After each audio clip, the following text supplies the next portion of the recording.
यही अमित शाह बिहार आकर कहते हैं बिहार में जमीन नहीं है तो इंडस्ट्री नहीं लग सकती है, लेकिन इसी बिहार में आप 1000 एकड़ जमीन 1 रुपए पर 10 लाख पेड़ काटने के नाम पर अडानी को दे देते हैं। कैसे दे देते हैं? जो इंडस्ट्री लगी बिहार में, जो स्कूल कॉलेज बने, जो इंस्टीट्यूशंस बने, वो कांग्रेस की सरकारों ने बनाए। क्या किया पिछले 20 साल में? आज जवाब उस बात का आना चाहिए।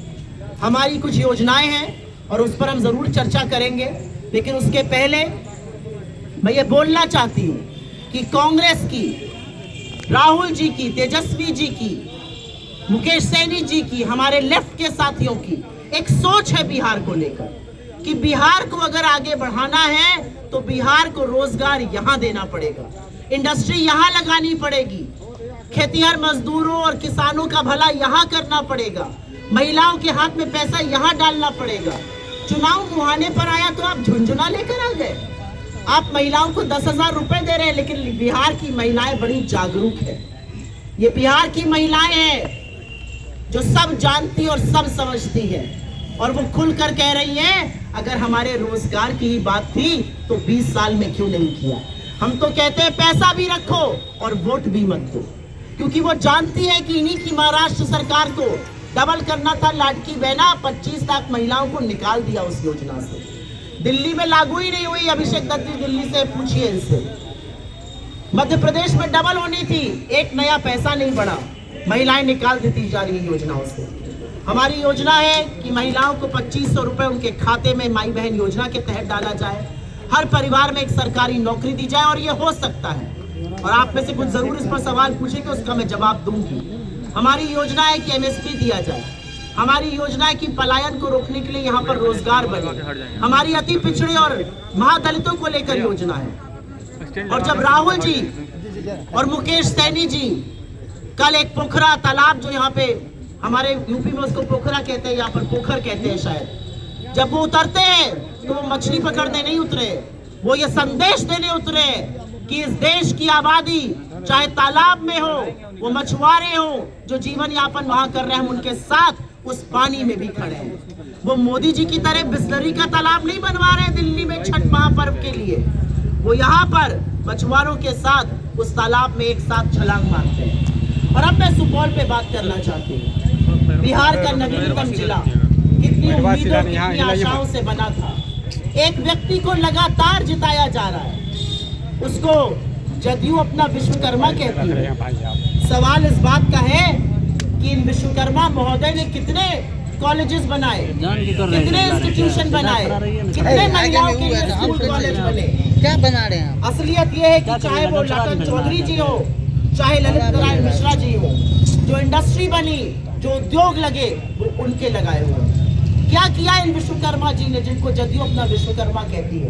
अपनी तिजोरियां भरी और अपने ठेकेदारों की तिजोरियां भरी। और इसीलिए आज आपके बीच में हम ये ऐलान करने आए हैं, हमारी सरकार बनेगी। और जिस तरह से कोसी में विस्थापित लोगों के साथ मजाक किया जा रहा है, उन पर होल्डिंग टैक्स लगाया जा रहा है, ये क्रूरता है, ये अन्याय है, हम वो खत्म करेंगे।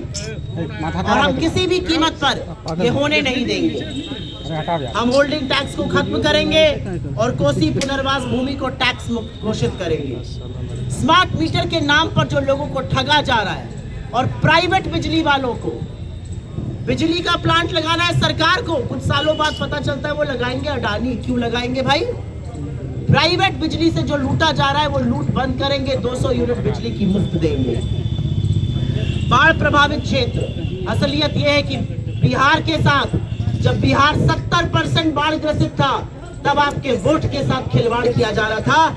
हम बाढ़ प्रभावित इलाकों में तटबंध निर्माण के लिए 5 साल की योजना बनाएंगे और आधुनिक तकनीक से पुनर्वास करेंगे। सुपौल में युवा प्रशिक्षण और उद्यमिता केंद्र बनेगा। युवाओं को 2 लाख रुपए तक लघु उद्योग के लिए ब्याज मुक्त सहायता मिलेगी।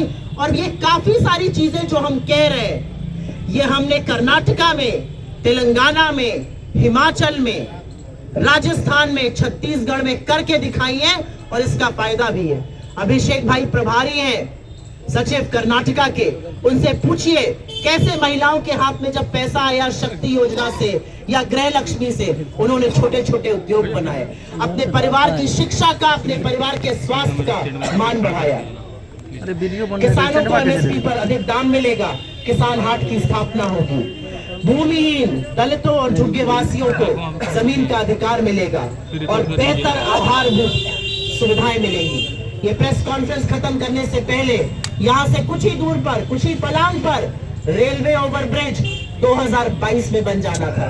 2025 में बैठे हैं, अभी भी सुपौल को कष्ट होता है, जाम लगता है, लोग परेशान है, वो रेलवे ओवरब्रिज क्यों नहीं बना? अगर डबल इंजन की सरकार है तो दो डायरेक्शन में क्यों चल रही है? असल में डबल इंजन नहीं, ये ट्रबल इंजन है और इसीलिए सुपौल और बिहार के बाकी क्षेत्रों का विकास नहीं हुआ है। लेकिन हमारा मानना है विकास वो लोग करेंगे जो यहाँ की पीड़ा, यहाँ का दर्द, यहाँ की तकलीफ समझ सके, जो यहाँ के लोग हों, जो समझ सके कि दो गुजराती मिलकर दो गुजरातियों का फायदा नहीं कराएंगे बिहार से, वो बिहार के युवाओं का फायदा कराएंगे, वो बिहार के लोगों का फायदा कराएंगे। और इसीलिए एक आधारभूत तरीके से हम बिहार का और सुपौल का विकास करने की बात कर रहे हैं। आपके सवालों का बहुत बहुत स्वागत है। अगर आपके सवाल क्षेत्र से और इन्हीं से मुद्दों से जुड़े रहे तो मैं बहुत अभिभूत रहूंगा।